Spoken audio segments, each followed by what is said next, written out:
Are you a professional pillow fighter? Or a 9-to-5 low-cost time travel agent? Or maybe real estate sales on Mars is your profession? It doesn't matter. Whatever it is you do, however complex or intricate, Monday.com can help you organize, orchestrate, and make it more efficient. Monday.com is the one centralized platform for everything work-related. And with Monday.com, work is just easier. Monday.com, for whatever you run. Go to Monday.com to learn more.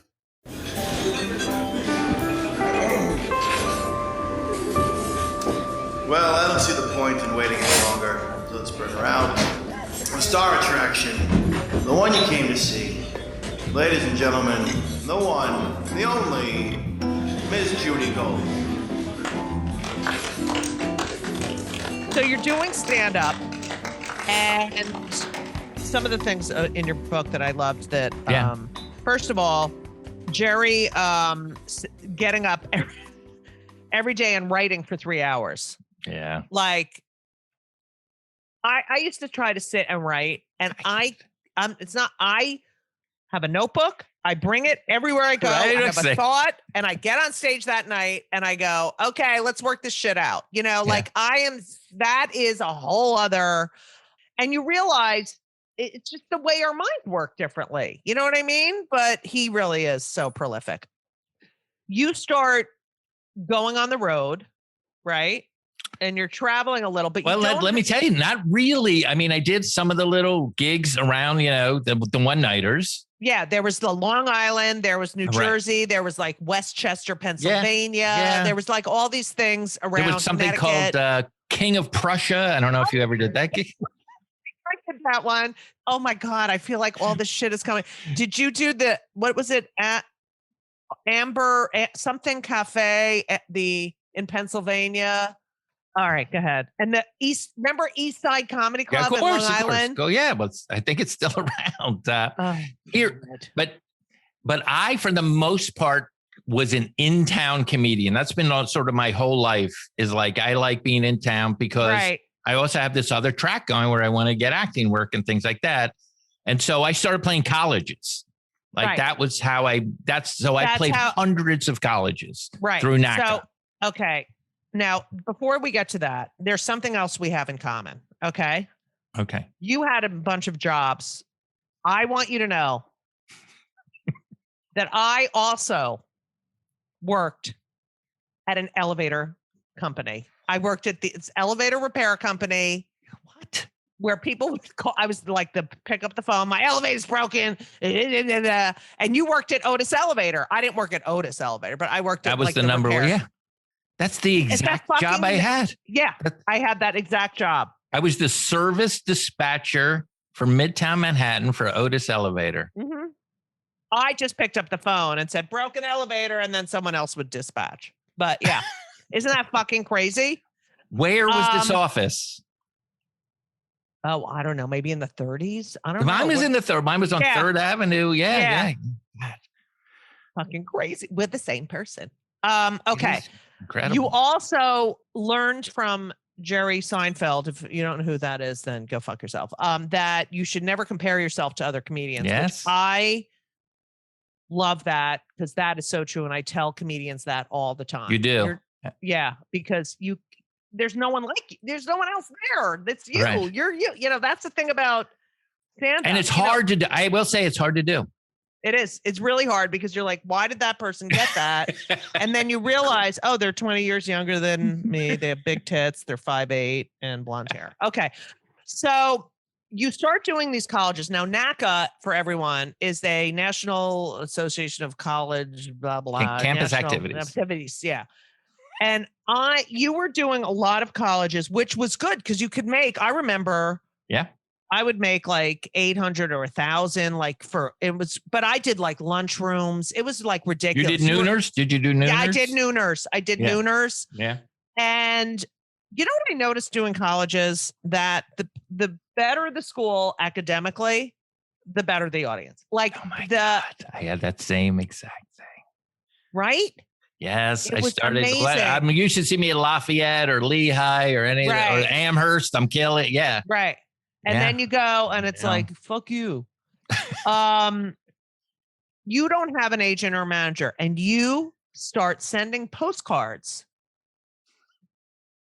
I love this story. Everywhere you go, you send a postcard.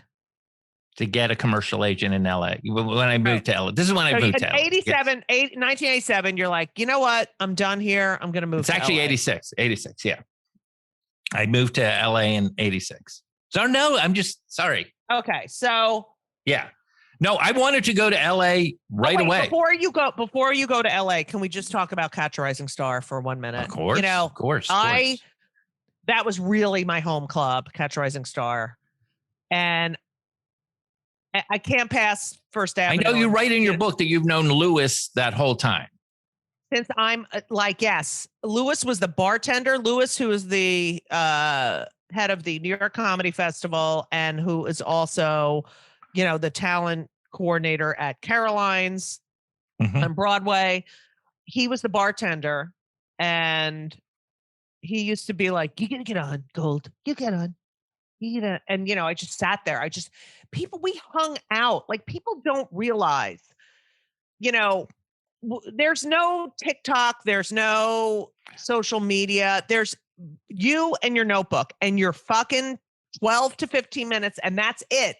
It didn't matter. Like, when you didn't know who was in the audience, it was really exciting because you never knew who was, especially a Catch. Well, what was the deal? Yeah. Well, were you getting on a Catch? Were you getting on late? I would get on really late. I would stay there all night and I would get on late, which was good because, there wasn't a lot of pressure, but the band and the wait staff laughed at me and I knew I was awesome. Funny. That's awesome. And Lloyd, the bass player, and you're really fun. And Eddie Rabin, the piano player. And I was just like, they're like, no, you're real. And I was like, really? And, half the time it was just the mob who, owned the club with their mistresses, but I didn't care. Like, I watched so many great people, Ronnie Shakes. Like, I remember all these like amazing comics getting up there and I really got to watch them. And I was the backup too. Cause which I write about in my book, that Chris Rock and I were the backup. So no one had a phone. There was no cell phones. If you were stuck on a subway or in a cab and you couldn't get to your spot, on the weekends, they would have someone sitting at the bar to I did that. And they paid you for that. $50. I remember seeing Carol Leifer walk in there. I was like, oh my God, Elaine Carol Boosler. Leifer, Wayne Federman recorded her act once. Yeah. So you leave in 87, which is weird in a way because, it's not weird. It just shows that you are like, okay, did this. Now I'm going to be going here and doing this. So you wanted to get a commercial agent. You moved to LA. Yeah. No one's responding. Nothing. And you decide you are going to write a postcard to this agent wherever you go. And you make it funny. Every postcard was funny. Yeah. And it was from wherever you were. So like example, like, dear so-and-so. Well, it would always be, here I am in Missoula, Montana. And then the postcard would always be like a picture. This was my gag, basically. It would be a picture of something from Missoula. Right. But then way in the background, there'd be like a car or something. So it would always be about that little thing in the back. That's my rental car. And, so it was just stupid little things like that. So just so he knew I was working and I was generating something. Somebody was interested in me. And eventually, and it took over a year, almost 2 years. Yeah. And then he took you. He called me in, met me. I was like, all right, I'll send you out. And luckily, I got a call back. Something, I don't know if your listeners know, but that means you get weeded down too. And he's still my agent today. What's his name? Doug Ely. Jewish? No, I don't think he is. I don't think Doug is. He's just a great guy. He's like your friend. That's amazing. You are doing clubs there. You're working the clubs. Do you end up working at the Improv in LA? The Improv becomes a home. Yeah, right? my home club. You're doing the clubs. You're doing commercials. You start getting commercials, little bit parts, voiceovers, right? And you do. I'm waiting for it. Wayne, do you recognize this voice? Hi, Wayne. I remember I was a waitress at Improv and you. No, Wayne, here's my favorite thing. the Bob Hope thing. Was that planned? Planned. When he said, so, but This is before I've even done stand up when I met. So Bob before Hope. You've done stand up. I'm at NYU. This is when I'm at Weinstein. Oh, that was at NYU. Okay, you're so young, and you asked Bob Hope. Where was that? This was the show that was on before Letterman took over in June 23rd, 1980. So it was in the late 70s, so 79 probably. And it was America Alive with something Mark Linkletter's kids. Yeah. Mike Linkletter. I can't remember his first name right now. And that was the show. It's just a talk show during the day. And you get up and you ask, Yeah, and that's it. And then, so we heard Bob Hope was there and he wanted young comedians there. I don't know if you know this. In the crowd that day, and I had never met him, Carol Leifer, Jerry Seinfeld, and Jonathan Schmock, but not Valerie. Wow. Yeah. And they all ask him questions. So you just get to see Wayne's. Yeah. So Wayne, what did you ask him? I got up and I just did because I was I don't know. I just said, right. Hey, it's great to meet you. Best of luck on your comeback. That's what I say to Bob. No, you asked him a question. He goes, well, if I was wearing But then I asked him if do you get nervous? Do you ever get nervous when you do a big show like the Academy Awards? And he said, because I had made that crack earlier, he goes, oh, I'd be nervous if I dressed like you. Yeah. Bob. I don't know. I loved it. I couldn't believe he was talking to me. I know. It's amazing. Okay. No, I love it. First of all, I just want to tell you, one of my favorite jokes of yours is the Woody Allen joke. Thank you. Can you tell it? It is one of my favorite jokes. Go ahead. My favorite joke is it's great to be here in New York. I'm a big fan of Woody Allen, and say what you will. It's now been 17 years and he's still married to the same daughter. So baby. I love it. Okay. Say what you will. You do the Tonight Show in 94. Yep. Did that do anything? No. That's what people don't realize. It's not like in the old days with like Gene Carroll and, where you do the Tonight Show and then it's boom, or the Ed Sullivan Show and it's boom, But even for people, there's a lot of comedians that did Johnny Carson's Tonight Show. Right. And I write about it in the book. Yeah. Nothing happened to right. it. A lot of comedians. It wasn't all Roseanne Barr and Stephen Wright and that kind of thing where it's like, or Gary Shandling. Like I know guys who did over 20 Tonight Shows. Kathy Ladman did. Yeah, she was on the anniversary show. Right. Yeah. So it's I don't know. I mean, that's sort of a myth about the Tonight Show that like you did it and it was over. But I was thrilled to do the Tonight Show. I wish I had done it with Johnny, but it didn't happen. Right. I did it with Jay twice. Yeah, same thing. Yeah, we're the same person. Yeah, that's right. I still have the Did you do well? You did well. Oh, yeah. You did really well. I did it. Oh, wait, I know. You're the one you went after John McCain or something, right? The first time I did it, I just did panels because I love telling stories. So I was like, and that was great. Right. And then they put me on right after John McCain had something in the news that he had to apologize for.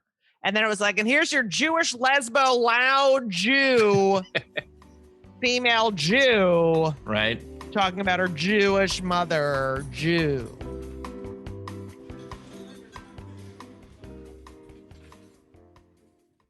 This episode is brought to you by Progressive Insurance. Fiscally responsible, financial geniuses, monetary magicians.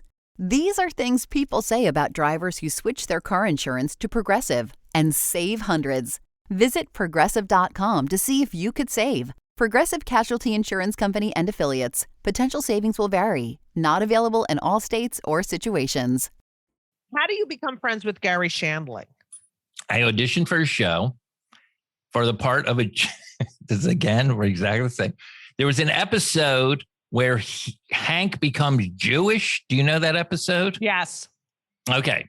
Well, in it, there's a bunch of network executives who also are Jewish. And I guess that's the same. So I auditioned for that. Didn't get it.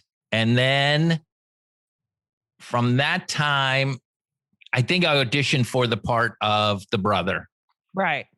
But also I have to say, unfortunately, and this is going to sound nepotism, I started going to Judd, who I've known since I moved to California, brought me over to the house, and my manager, and I started playing basketball. So Gary kind of knew me when that role came up. Right. I hate to say it, but that's the truth. I really feel like you have to tell Judd that I'm a genius. Okay.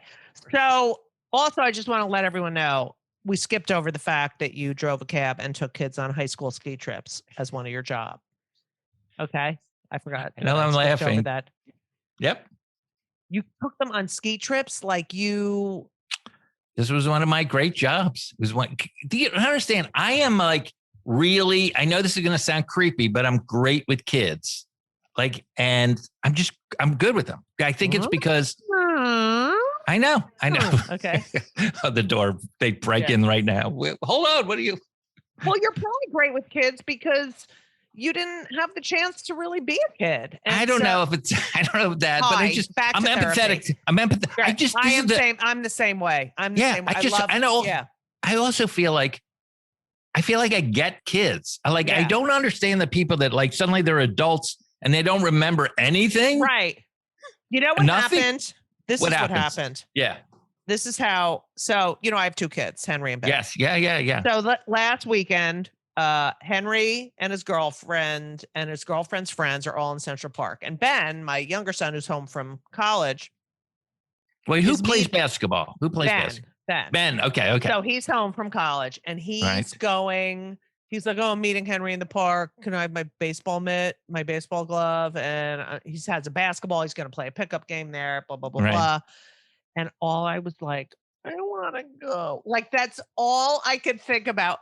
I want to go play with you guys. Like, because that's what I used to do with them. I'd bring them to the fucking park and we would like play baseball. And then we'd enlist any kid around and I'd take them to the projects or wherever. And we'd all play basketball and like, I mean, I'm 58 and I'm like, and it's so immature, but it's like, I still feel like they want me there and they don't.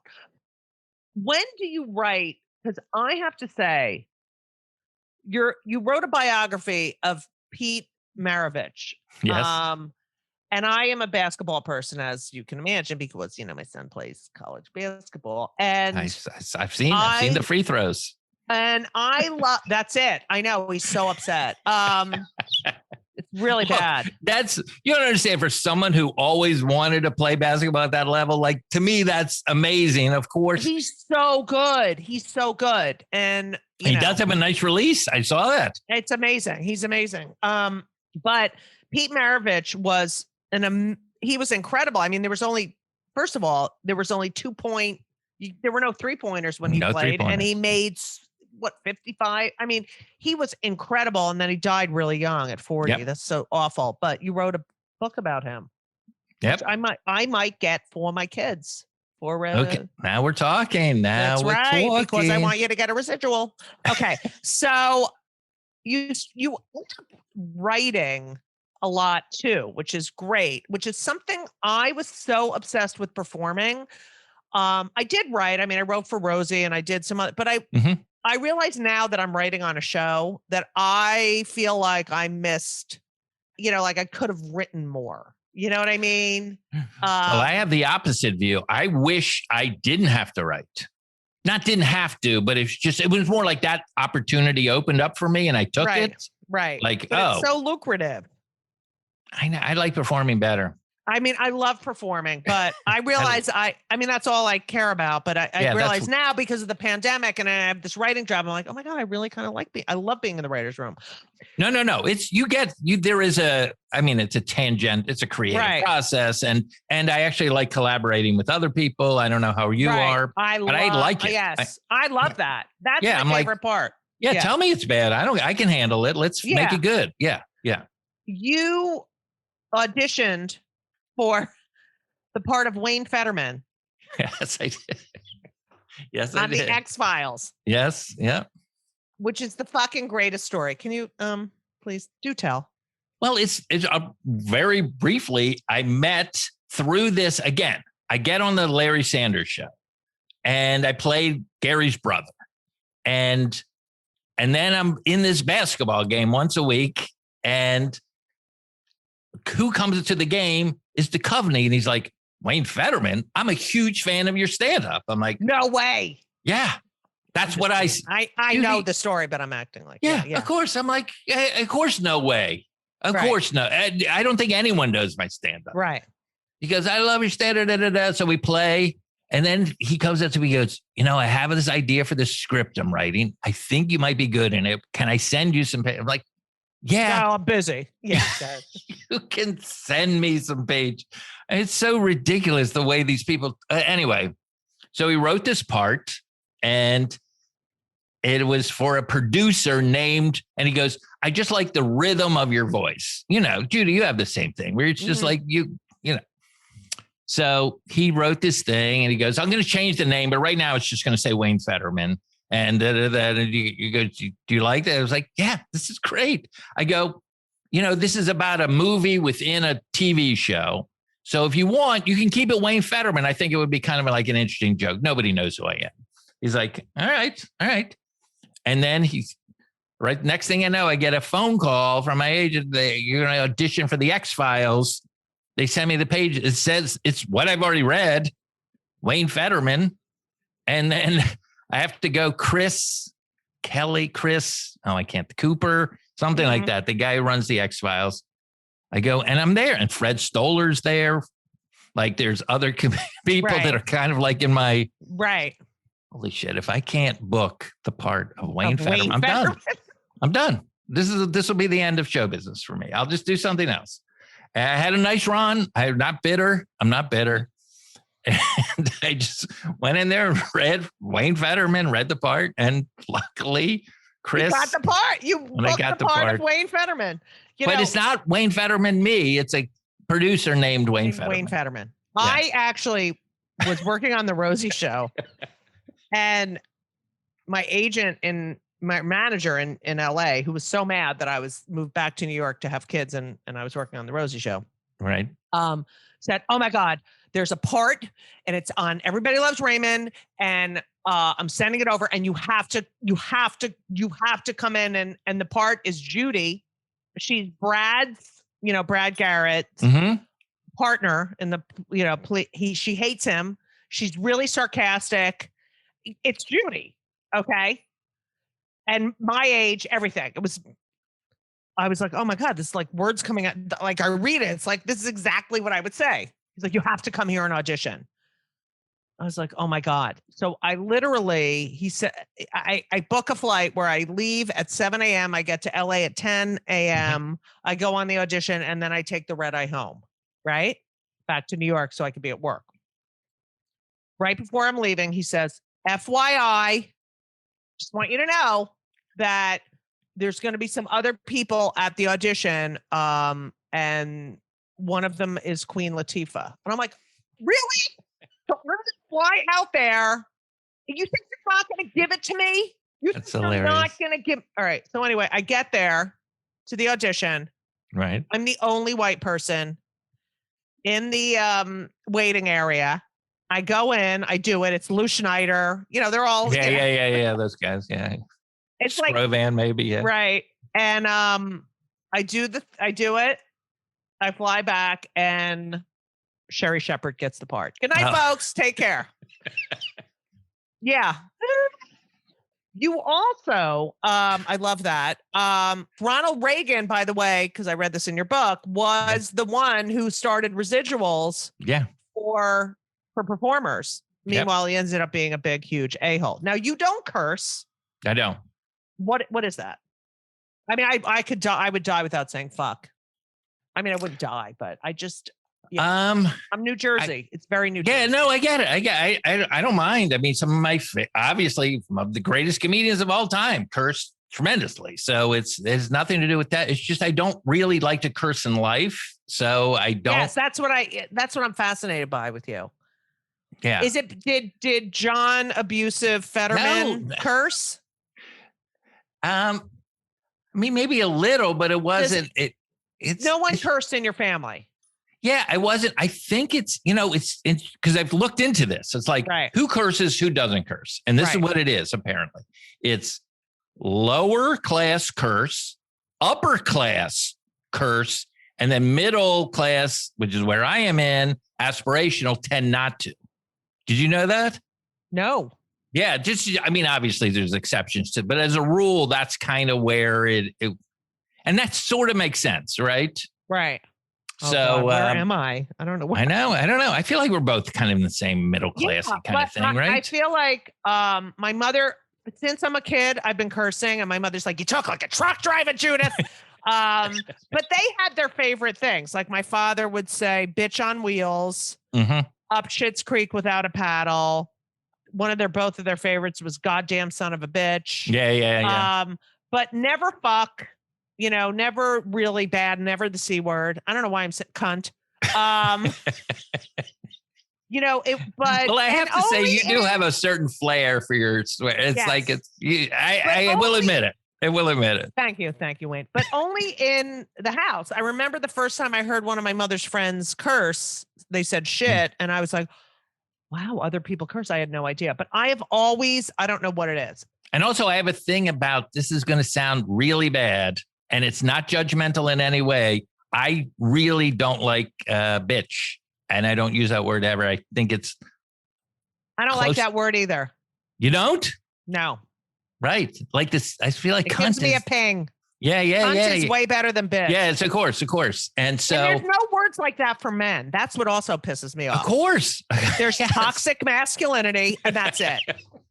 Privileged. Hey, you're fucking privileged. So I don't know. I found that word really like the little girls have to deal with that word. I feel like it's close to the. It's interesting. How sensy you are. Yeah, I don't like it. I don't like when people, But it's used. I find if you switch out the N word when someone uses it, it's sort of in the same way. It's used to kind of categorize somebody. Right. A group. Yeah. It's like or call it, and then so anyway, that's just a little. Thank you. Like I don't care. I mean. I do. Now, you produced the Zen Diaries of Gary Shandling. That must have been very hard when he passed. It was. It was. It was. Judy, it's shocking. Right. You know where I'm from? Yeah. From Plantation, Florida. Like it's like that. I was able to hang out with that guy and play basketball, and then he would take. Yeah, I was like his +1 for a number of years. Right. At premieres and things like weird. It was just. I couldn't believe the whole time I was, and. I just loved him. I loved him. And yeah. It's not fair. It's not. And Trump is still alive, by the way. Trump. Okay. I know you have to bring it back to Trump. Sorry. It's like a Tourette's thing. It's like a. Did you come back to New York to be the head writer for the first head monologue writer? Yes. Head monologue writer for Fallon for the first year. Yes. Yeah. Did you love that? And you didn't is the honest truth is I was excellent at that job for the first 6 months, like getting it up, getting it going. I was on top of it, but then I just kind of hit a wall where I'm like, oh, this is Groundhog Day. Like this is the same exact job every day. And so I thought I was okay. I thought I was good at the job, but it wasn't great at the job at the end. My favorite thing I got to do was I was the segment producer for the comedians. Right. So that was like, okay, this is interesting. Let's get Hannibal on the show. Let's get Schumer on the show. You know what I mean? Right. So, but yeah, that was a hard job. That's a really hard job for somebody like me to get up at 9 a.m. and write jokes like that. Right. At Rosie, we had to have jokes written by 7:30 in the morning. How did you do it? What was your strategy? I at that time, as I was younger, and I would get up, and I was training for the marathon. So I'd get up at 5, I'd run, then I'd be at work by 6. I'd go through all the newspapers, and we would pitch by 7:30. And that's how I became the human interest producer, because I would go through all the newspapers and I would find all these weirdo, interesting people. And I kept saying, there's this person who blah, blah. And she'd be like, get him. And then I became and I did all the kids segments. That was my other thing that I. All right. So, did you like that more than the writing jokes? Yeah. I was out. We're exactly the same. Yeah. I know. Yeah, it's like so funny because you're writing jokes. It's the same thing every day. And that's what most people do in their lives. I know. They get up and go to work and do the same thing every day. And then they retire. And then, and I can't do that. I can't. That's why, because you do so many different things. I do so many different things. You're also a professor, which I also teach. I teach solo performance at the Einhorn School of Performing Arts for primary stages. But I love teaching. I love it. Yeah. No, that's pretty fun too. Yeah. Sometimes I feel like it doesn't pay. It's not like I do it for the money, but sometimes I feel like these kids should just be out doing stand-up. Right. Yeah. Right. But it is interesting. And I do think that we have to, I feel like stand-up, and you really do this in your book, like you talk about, it is such an American art form. And it's so unique to us. And when you were talking about, who was the woman who, before even the USO went? And Elsie Janis. Yes, Elsie. I don't know why there's not a movie about Elsie Janis. She's on the front lines. Let's do it. She's on the front lines. Wait, we have an idea about Elsie Janis. We should pitch that. And she did impressions, and she wasn't a straight stand-up. Yeah, but I don't know. Right. And she went and performed. And I always say this all the time. I say, what other country, when their soldiers are embedded somewhere, send over comedians to make them feel better? No other country does that except for us. And I'm with you. It's incredible.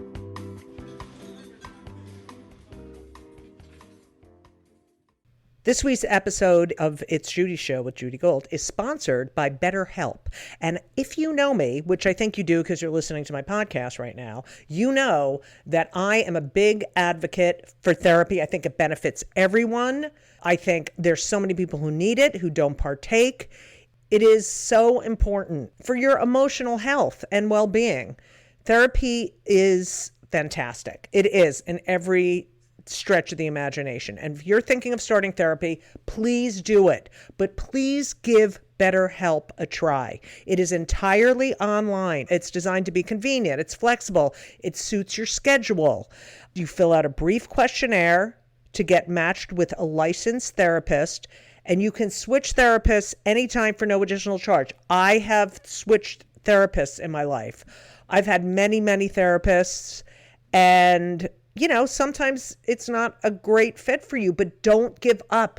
Therapy is beneficial. You can learn about yourself. You can process and just be emotionally healthy. I'm telling you, do it. BetterHelp is great because, when I used to schlep to my therapist's office, it was so annoying. You have to do it and you sit there and you wait. And then I'm telling you, doing it online is fantastic. And BetterHelp is amazing. I know a lot of people who've used it. So if you're thinking about therapy, go to BetterHelp.com. Let the gratitude flow. This is Gratitude Month, people. So you need to let the gratitude flow with BetterHelp. Visit BetterHelp.com/JudyGold, JudyGold, today, and you will get 10% off your first month. That's BetterHelp, HELP.com/JudyGold.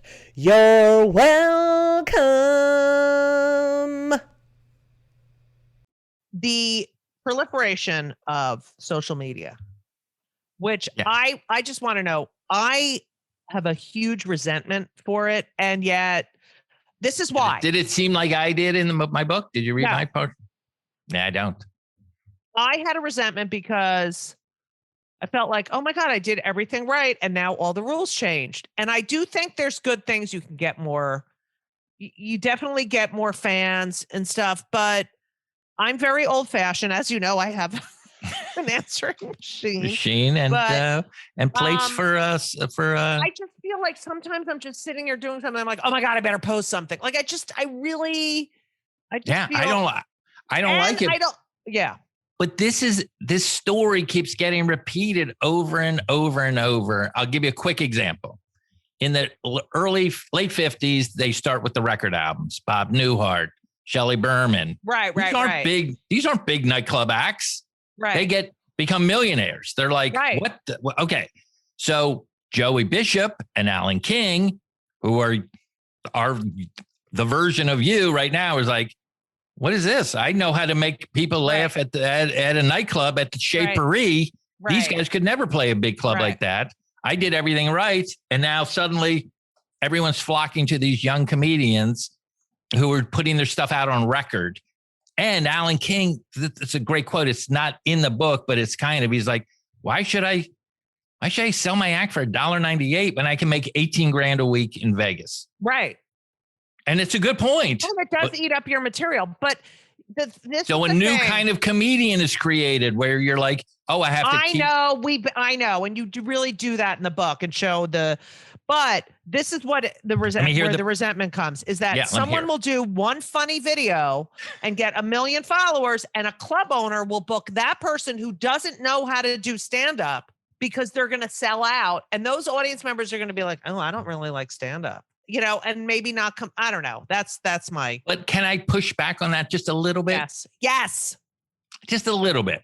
Okay. I agree with you, but that's been going on for a long time. I know. It was like Wally Cox when he got on Mr. Peepers, like he got booked into nightclubs and couldn't do the act. Right. And it'll be a short thing if they can't do it. Right. But look at Bo Burnham.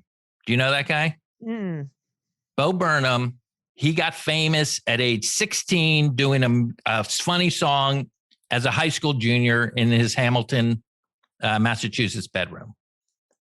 And then he was like, oh, I want to do stand-up. And he went and he worked and now is one of the most creative stand-ups working today.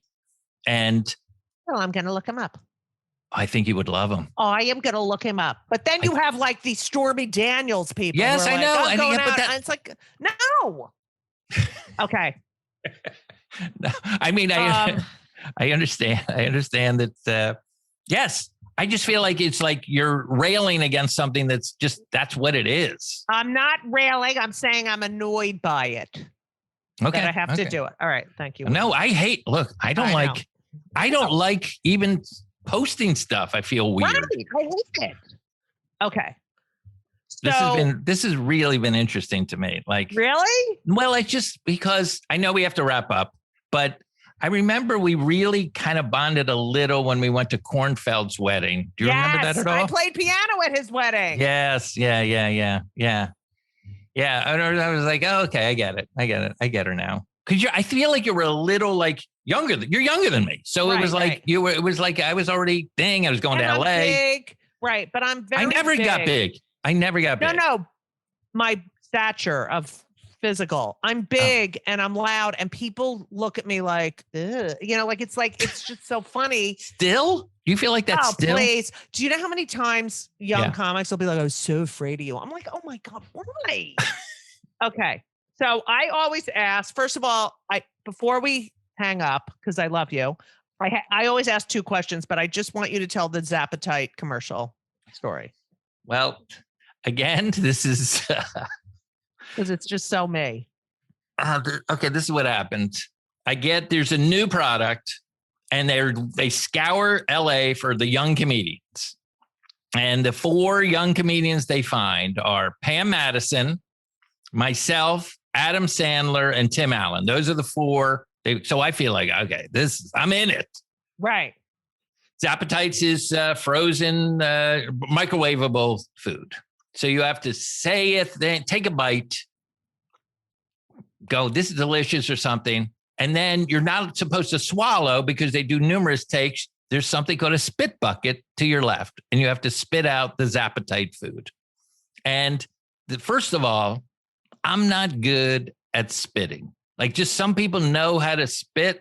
I don't know. They just immediately, they can like spit for like 8 feet or something. I can't. Like, a lot of times when I'm driving, I like try to spit out the window. But a lot of people, they can do it. It goes really far. Yeah. Kind of like the guys who close one nostril and the snot comes right out. Yeah. Exactly. Just like they have a knack for it. I don't have a knack for spitting. Right. So again, like sometimes I would try to spit out the window, but it would land in the little crack where the window is and go down on the window, and then you'd roll it. Anyway, I'm terrible. So anyway, just so I had to just keep spitting into this bucket during the whole thing, and I kept getting on my shirt. It was bad. Is that the story? I don't know. No, that all those people What? became huge stars. Oh, yeah. That's true. That is true. Yeah. Okay. No, Whatever. Tim. Yeah. Tim I know. Allen. I know. Yeah. Look, Adam Sandler. This is the Jerry Seinfeld. I got to stop comparing myself. Right. To Tim Allen. But it's just so me. It's so me. Is it? Yes. Give me an example. Oh, please. I did my half-hour comedy hour with Mark Maron, Janine Garofalo. Let's see. These are all my Right. Who else? John Stewart. It was just like, forget it. I know. Ray Romano. Oh. I got it. No, you're right. It's hard. Yeah. Are you all right? All right. So I always ask 2 questions because I am very into mental health. I have a lot of anxiety and depression, and I've been on meds, and I've had not being able to talk. I mean, I have a lot of mental, and you are a very self-help person. Yep. You're very positive. You're always saying, I'm just happy to be alive. I could have a little, all right. Which I try to do, I meditate and everything, but it's really hard when I get up in the fucking morning and I'm like, oh, fuck. That's my first thing is oh no. There's a George Burns quote that you love. Which, can you say that? Sure. I remember it. I remember reading it when I was a kid. He'd say, I'd rather be a failure in show business than a success at making felt hats. I love that. I might have to write that down. Yeah. And I was just like, oh, I get it. And also, the quote, nothing is as bad as it seems. The good news is nothing is as bad as it seems. The bad news is nothing is as good as it seems. Which is also, that's very Zen, right? That's kind of Zen. It's just like, so what do you do? What do you do for your mental health? I'm going to assume you're not on meds because you're very, no meds. No meds. I play basketball like your kids. Yes. I try to do some exercise that helps. Same. And I just try to be grateful. I mean, that's my go-to, whenever grateful. Because when you're grateful, it's the less narcissistic and I'm narcissistic. I'm about me, thing. I read a book, a thing. I like to, it's so whenever I kind of get away from that and become just oh my God, I'm just grateful I live in this country. Right. Grateful I was born at this time. Right. Grateful I could somehow eke out a living in show business. Right. This thing that as a little kid in Plantation, Florida, I had a dream of. Seems absurd. I mean, how many people? I feel like we need music for this. Yeah, I know. I'm sorry. I love it. This is supposed to be comedy. No, I love it. So I'm legitimate. People who know me know that I'm legitimately grateful. And the thing I miss, Judy, of when people ask me about the pandemic, I miss doing those gigs. I really miss it, but I really love this. I really like hanging out with comedians because they're damaged and they're funny, and they're even the worst ones are the worst ones are terrible, but most of them are just interesting. They look at life in an interesting way, and I love riffing with them. And even you, when you do the fake crying, I just get the biggest kick out of it. Right. I mean, it's a big part of my life. It's a big part of my life, and I love it. My final question that I always ask, because I thought that was the final one. I thought I did a good wrap up. The final is because I call the podcast "Kill Me Now" because I get aggravated over every little thing because I am my parents' daughter. What pisses you off more than anything in the entire world? Come on, you get mad at something. I know you think I do. Something has to fucking get your goat. Wayne, you cannot be a real Jew if you're not annoyed about something. I know. Injustice, hunger. Well, first of all, this is my thing. I mean, my big thing in life is I because I was the youngest kid for a while, I hate anything that's unfair. Yeah, that would be my Achilles heel. And I hate that people don't see it. And then when I bring it up, they think I'm a crazy person. Right. Gaslighting. It's so gaslighting. I am the same. I'm but wait, why is this person allowed to get away with that? Yes. Yeah. 150%. Yeah. So that is, I would say that's my Achilles heel. I really, and I see in sport and whenever it happens, that's why I can never be like a Yankee fan, because I'm just like, my kids love them. But I can't be what about the taking the air out of the footballs? Like, how does Brady that happen? Brady. Yeah, I know. Like, but it pisses me off so much. I know. I'm very curious about what medications you're on, because I'm like, it just interests me. Just okay. Right now I'm on Wellbutrin. What is that? It's an antidepressant. And how does it work? Isn't there two kinds of antidepressants? Yeah, there's SSRIs. I'm on 2 and Luvox. I'm on a little bit of Luvox. I'm not on high dosages of them. Then I also take a trazodone to sleep. And every night? Yeah.